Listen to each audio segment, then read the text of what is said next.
Donald ట్రంప్కి ఏమైంది? మరో bomb పేల్చాడు. Visa జారీ నిబంధనలు మరింత కఠినతరం చేస్తారంటున్నారు డొనాల్డ్ ట్రంప్. ఈసారి ఏకంగా డయాబెటీస్, ఒబేసిటీ ఉంటే కూడా అమెరికాకు నో వీసా అంటున్నారు. హృద్రోగులకు కూడా అనుమతి నిరాకరిస్తున్నారు. అంటే గుండె జబ్బులు ఉంటే కూడా నో అంట. ఎంబసీలకు ఈ మేరకు అమెరికా సర్కార్ ఆదేశాలు పంపించినట్టుగా తెలుస్తుంది. ఇటీవల వీసా నిబంధనలు కఠినతరం చేసింది ట్రంప్ సర్కార్. H1B వీసా ఫీజు $1,00,000 పెంచారు. దీంతో ట్రంప్ తీరుపై ఇప్పటికే నిరసనలు వెలువెత్తున్నాయి. అమెరికాకు వలసలను నిలువరించడమే టార్గెట్గా ట్రంప్ వరుస చర్యలు కొనసాగుతున్నాయి. ఇటీవల న్యూయార్క్లో ట్రంప్కు ఎదురుదెబ్బ తగిలింది. మేయర్ పదవిని డెమోక్రాట్లు చేజిక్కించుకున్నారు. అయినా డొనాల్డ్ ట్రంప్ వెనక్కి తగ్గట్లేదు. చాలా దారుణం. డయాబెటీస్, ఒబేసిటీ, హృద్రోగులు అంటే గుండె జబ్బులున్న వాళ్ళు, వీళ్ళకు కూడా ట్రంప్ వీసా ఇవ్వడని చెప్తున్నారు. అసలు ఈ ట్రంప్కి ఏమైంది? ఇప్పుడు నేను చెప్పింది మీకు అర్థమైందా? ఎందుకు ఇలా ట్రంప్ మరీ ఇంతలా టెంపర్తనాన్ని చూపిస్తున్నారు? అర్థం కాని పరిస్థితి. ఇది మరీ దారుణం. డయాబెటీస్, ఒబేసిటీ, హృద్రోగులకు వీసా ఇవ్వకపోవడం అనేది మరి ఒక దారుణమైన నిబంధనగా చెప్తున్నారు. అసలు అమెరికా పాలనా యంత్రాంగం ఎందుకు ఇలాంటి కొన్ని దండగమాలిన నిర్ణయాలు తీసుకుంటుందో కూడా అర్థం కాని పరిస్థితి. మరీ దారుణంగా, చాలా కఠినంగా వ్యవహరిస్తున్నారనే కోణంలో కూడా ప్రస్తుతం ఈ చర్చ కొనసాగుతోంది. అధికారంలోకి వచ్చిన నాటి నుంచి వలసదారులపై కఠిన నిబంధనలు అమలు చేస్తున్న అమెరికా అధ్యక్షుడు ట్రంప్ మరోసారి కొత్త రూల్ తీసుకొచ్చారు. డయాబెటీస్, ఒబేసిటీ వంటి దీర్ఘకాలిక వ్యాధులతో బాధపడే వారికి వీసాలను తిరస్కరించాలని కొత్త నిబంధనలు రూపొందించారు. ఈ మేరకు అమెరికన్ ఎంబసీలు, కాన్సులేట్ కార్యాలయాలకు అగ్రరాజ్య విదేశాంగ శాఖ తాజా మార్గదర్శకాలు జారీ చేసినట్లుగా ఇంటర్నేషనల్ మీడియా సోర్సెస్ చెప్తున్నాయి. కాన్సులర్ ఆఫీసులకి ఈ సర్క్యులర్స్ ఆల్రెడీ వెళ్ళినట్టుగా చెప్తున్నారు. సాధారణంగా అమెరికా వీసా కోసం దరఖాస్తు చేసుకునే వారి ఆరోగ్య స్థితిని ఇమిగ్రేషన్ అధికారులు పరిశీలిస్తారు. టీబీ వంటి అంటువ్యాధులు ఉన్నాయో లేదో స్క్రీనింగ్ చేస్తారు. ఈ నిబంధనలు తాజాగా సవరించారు. మరిన్ని వ్యాధులని జాబితాలు చేస్తూ మార్గదర్శకాలు రూపొందించారంటే ఇకపై వీసా కోసం దరఖాస్తు చేసుకున్న వలసదారులు మెడికల్ హిస్టరీపై అధికారులు మరింత దృష్టి పెట్టబోతున్నారు. వారు దీర్ఘకాలిక వ్యాధులతో బాధపడుతున్నారా, వారిని అమెరికాలోకి అనుమతిస్తే ప్రభుత్వ ఖజానాపై అదనపు భారం పడబోతుందా అనే అంశాలను పరిగణలోకి తీసుకొని వీసా జారీపై నిర్ణయం తీసుకున్నట్టు తెలుస్తుంది. ప్రభుత్వ వనరులపై అదనపు భారం పడే అవకాశాలున్న దరఖాస్తుదారులను అమెరికాలోకి రానివ్వకుండా వీసాను తిరస్కరించేలా నిబంధనలు కఠినతరం చేసినట్టుగా తెలుస్తుంది. దరఖాస్తుదారుల ఆరోగ్యాన్ని ఖచ్చితంగా పరిగణలోకి తీసుకోవాల్సి ఉంటుంది. హృద్రోగ సమస్యలు, శ్వాస సంబంధ సమస్యలు, క్యాన్సర్, డయాబెటీస్, జీవక్రియ, నాడీ సంబంధిత వ్యాధులు, మానసిక ఆరోగ్య సమస్యలతో బాధపడే వారిని సంరక్షించాలంటే $1,00,000 ఖర్చు చేయాల్సి ఉంటుంది. ఇక ఒబేసిటీ కారణంగా asthma, sleep apnoea, high BP వంటి సమస్యలు ఎదురవుతాయి. ఇలాంటి వ్యాధిగ్రస్తులకు సుదీర్ఘ వైద్య సంరక్షణ అవసరం. ఆర్థిక భారం కూడా ఎక్కువే. అందుకే వలసదారుల ఆరోగ్య పరిస్థితిని అంచనా వేసి వారు ప్రభుత్వ వనరులపై ఆధారపడతారో లేదో గుర్తించాలి. ఒకవేళ అలాంటి వారైతే అమెరికాలో ప్రవేశాన్ని తిరస్కరించాలి అంటూ ఆ మార్గదర్శకాల్లో వెల్లడించారు. అంతేకాదు, ఒకవేళ వలసదారులు అమెరికా ప్రభుత్వ సహాయం లేకుండా వైద్య చికిత్సలను సొంతంగా భరించగలరా లేదా అన్నది కూడా నిర్ధారించుకోవాలని వీసా అధికారులను ఆదేశించారు. ఇక కుటుంబ సభ్యుల ఆరోగ్యాన్ని కూడా పరిశీలించాలని స్పష్టం చేశారు. అయితే ఈ వార్తలపై అమెరికా విదేశాంగ శాఖ స్పందించలేదు. దీంతో ఈ రూల్స్ అమల్లోకి వచ్చాయా లేదా అన్నది మాత్రం ఇంకా క్లారిటీ రాలేదు. ఇప్పటికే వలసదారులకు సంబంధించి అమెరికా యంత్రాంగం కఠిన విధానాలను అమలు చేస్తున్న సంగతి తెలిసిందే. విదేశీ విద్యార్థులు, ఎక్స్చేంజ్ విజిటర్ల డ్యూరేషన్ ఆఫ్ స్టేపై పరిమితి విధించడం, H1B వీసాపై ఫీజును పెంచారు, $1,00,000 ఛార్జీని పెంచారు. ఆ నిర్ణయాలన్నీ కూడా ఇప్పటికే ఆందోళనకు గురి చేస్తున్నాయి. తాజాగా ఈ హృద్రోగ సమస్యలు, డయాబెటీస్, ఒబేసిటీ ఇవన్నీ కూడా ఈ దీర్ఘకాలిక సమస్యలతో బాధపడే వాళ్ళందరినీ కూడా ఇప్పుడు అక్కడి ప్రభుత్వం కఠినంగా వ్యవహరించాలని తీసుకుంటున్న నిర్ణయం అయితే ఇప్పుడు నిజంగా వలసదారులకైతే చాలా కొత్త తలనొప్పులు వచ్చే అవకాశం కనిపిస్తోంది. ఇక ట్రంప్ పరిపాలన జారీ చేసిన ఈ కొత్త మార్గదర్శకత్వం ప్రకారం అమెరికాలో నివసించడానికి దరఖాస్తు చేసుకునే విదేశీ పౌరులకు డయాబెటీస్ ఉండొద్దు, ఉబకాయం ఉండొద్దు, గుండె జబ్బులు ఉండొద్దు, ఇట్లాంటి దీర్ఘకాలిక వైద్య పరిస్థితులు ఉంటే ఇప్పుడు వీసాలు ఖచ్చితంగా రిజెక్ట్ అవుతాయని చెప్తున్నారు. అంతర్జాతీయ మీడియా నివేదికల ప్రకారం ఇక ఈ ఆదేశాన్ని స్టేట్ డిపార్ట్మెంట్ రాయబార కార్యాలయాలు, కాన్సులర్ ఆఫీసులకు పంపినట్టు తెలుస్తోంది. దరఖాస్తుదారుల ఆరోగ్యాన్ని ప్రజా వనరులపై సాధ్యమయ్యే ఒత్తిడిగా పరిగణించాలని వీసా అధికారులకు సూచించింది. వాళ్ళ ఆరోగ్యం లేదా వయస్సు, ప్రభుత్వ నిధులతో కూడిన వైద్య సంరక్షణపై ఆధారపడే అవకాశాన్ని సూచిస్తే వారిని ప్రజా ఛార్జీలుగా వర్గీకరించవచ్చని గైడ్లైన్స్ చెప్తున్నాయి.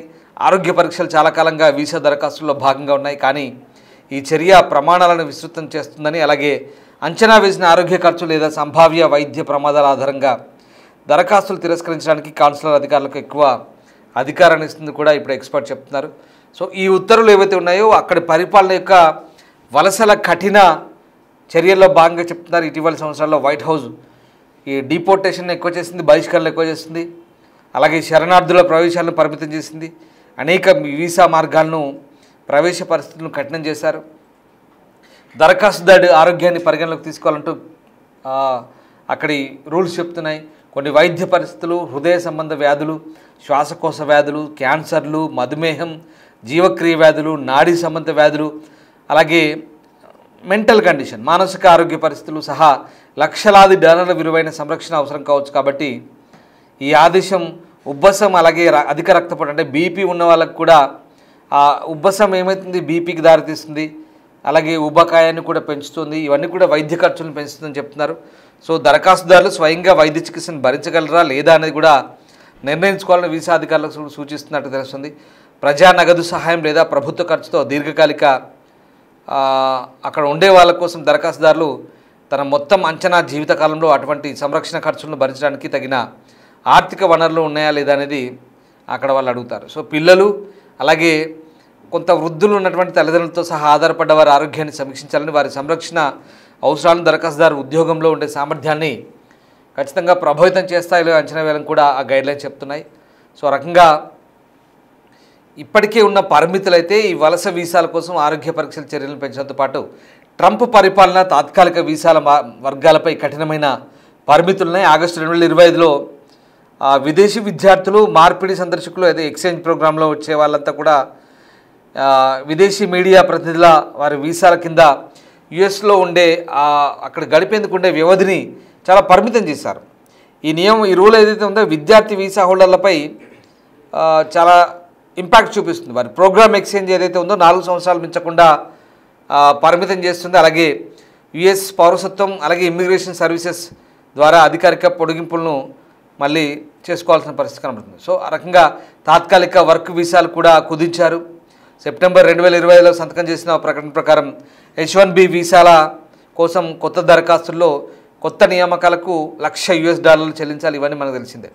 సో రకంగా ఇప్పటికే చాలా దారుణమైన ఆంక్షలు కొనసాగుతున్నాయి. అలాగే ఇప్పటికే 12 దేశాల పౌరులకు వీసాలను బ్యాన్ చేసే ప్రకటన కూడా చెప్తున్నారు. అలాగే మరికొంతమంది అదనపు దేశాలు కూడా పాక్షిక పరిమితులు విధిస్తున్న పరిస్థితి. సో మొత్తం మీద అమెరికాలో ఉండాలనుకుంటే ఆలోచించుకోవాలి. అమెరికాలో వెళ్ళి అక్కడే జీవనం గడపాలనుకుంటే గుర్తుపెట్టుకోండి, ఇవి ఇంకా క్లారిటీ రాలేదు. వస్తే కనుక చాలా దారుణంగా ఉంటుంది. మీరు సంపూర్ణ ఆరోగ్యవంతులై ఉండాలి. ఉబకాయం ఉండొద్దు, డయాబెటీస్ ఉండొద్దు, హృద్రోగ సమస్యలు ఉండొద్దు, అంటే గుండె జబ్బులు ఉండొద్దు. ఉంటే గనక అవి భరించగల, వాటి ఖర్చు, వాటి ట్రీట్మెంట్ భరించగల డబ్బు, శక్తి సామర్థ్యాలు మీ దగ్గర ఉన్నట్టుగా డిక్లరేషన్ కూడా ఇవ్వాలంటున్నారు. లేదా అవి లేవు అని డిక్లరేషన్ ఇవ్వాలి. ఉంటే కనుక మేము అవి భరించుకోగలము, తాము తమ ఫ్యామిలీని ఓవరాల్గా వాళ్ళ మెడికల్ ఖర్చులకు సంబంధించినటువంటి క్లెయిమ్స్ అన్నీ కూడా మేమే చేసుకుంటామని డిక్లరేషన్ ఇవ్వాలి అన్నట్టుగా కొత్త రూల్స్ ఉన్నాయని చెప్తున్నారు. ఇవి నేను ఖచ్చితంగా మనం క్లెయిమ్ చేయట్లేదు ఉన్నాయని చెప్పేసి అక్కడ వాళ్ళు కూడా ఇంకా క్లెయిమ్ చెప్పట్లేదు పూర్తిగా. అమెరికా విదేశాంగ శాఖ ఇంకా స్పందించాలి. ఈ రూల్స్ ఉన్నాయని చెప్పి వార్తలు వస్తున్నాయి. ఎందుకంటే అంతర్జాతీయ వార్తా కథనాలు CBS కావచ్చు, ఇట్లా కొన్ని వార్తా సంస్థలు అయితే చెప్తున్నాయి. మరి ఇదే కనుక నిజమే అయితే కనుక చాలా దారుణంగా ఉంటుంది. American US citizenship and immigration council ఏదైతే ఉందో తీసుకుంటున్న కఠిన నిర్ణయాలు, ట్రంప్ రెండోసారి అధ్యక్షుడైన తర్వాత ఇప్పటికే చాలా దారుణం. మీకు తెలిసింది $1,00,000 ఫీజు ఇవన్నీ కుదించడము, CPT ఇవన్నీ కుదించడము, ఇవన్నీ కూడా చాలా కఠినం చేశాడు. కొన్ని నిబంధనలు ఉంటాయి వాస్తవానికి. వీసా లేదా మెడికల్ చెకప్స్ ఉంటాయి. దీర్ఘకాలిక వ్యాధులు, క్యాన్సర్లు లేదా ఇంకా రకరకాల అంటువ్యాధులు ఇట్లాంటివి ఉంటే కొంత రిజెక్ట్ అవుతారు, అది వాస్తవమే. కానీ మరీ ఉబకాయము ఏ అంటువ్యాధి కాదే, లేదా గుండె జబ్బు అదేం అంటువ్యాధి కాదే, డయాబెటీస్, ఇట్లాంటి వాటి విషయంలో కూడా చాలా దారుణంగా వివరిస్తున్నారు. ఇవన్నీ కూడా అంటే అక్కడికి వచ్చి అక్కడ సిటిజన్షిప్ తీసుకుంటే అక్కడి ప్రభుత్వ ఖర్చుతో వైద్యం భరించాలి కాబట్టి వాళ్ళకు కూడా భారమే. మీకు ఒక విషయం తెలుసా, ఇప్పటికే అమెరికా షట్ డౌన్ అయింది. అమెరికా చరిత్రలోనే ఫస్ట్ టైం గతంలో 36 రోజులు షట్ డౌన్ ఉండే అదే రికార్డు ఇప్పుడు ఆ రికార్డును బద్దలు కొట్టింది. ఇప్పుడు 37 రోజులు దాటబోతుంది, 37 రోజులు దాటింది ఆల్రెడీ. సో ఇప్పటికే అక్కడి ప్రభుత్వ యంత్రాంగం అంతా చతికిలబడిపోయింది. ఫ్లైట్లు కూడా ఎక్కడెక్కడ ఆగిపోతున్నాయి, రద్దవుతున్నాయి, నడవట్లేదు. ఏటీసీ సెంటర్లో ఏవియేషన్ సిబ్బంది అంతా ఉద్యోగాలు మానేసుకొని ఇళ్లలో కూర్చుకుంటున్నారు, డెలివరీ బాయ్స్ పనిచేస్తున్నారు. ప్రభుత్వ ఉద్యోగాలు లేవు అక్కడ. యంత్రాంగం అంతా పూర్తిగా నిస్తేజంలో ఉండిపోయింది, పూర్తిగా జీతాలు లేవు ప్రభుత్వ ఉద్యోగులకు. మెడికల్ ఎమర్జెన్సీ సర్వీసెస్ మాత్రమే కొన్ని నడుస్తున్నాయి.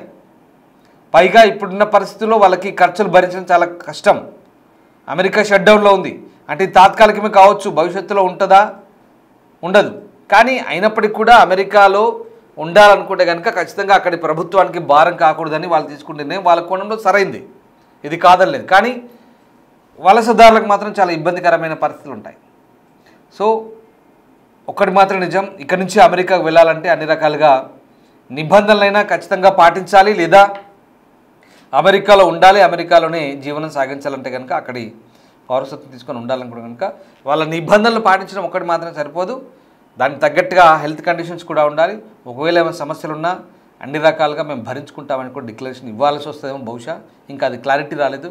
ఇదే కనుక జరిగితే అమెరికాలో ఉండాలనుకుంటే డబ్బు ఉండాలి, నిబంధనలు పాటించాలి, అన్ని విధాలుగా అక్కడి ప్రభుత్వం చెప్పిన మాటలు వింటూ వాళ్ళ చెప్పు చేతల్లో ఉంటేనే అమెరికాలో ఉండడానికి ముందు మార్గాలు సుగమంగా ఉంటాయి.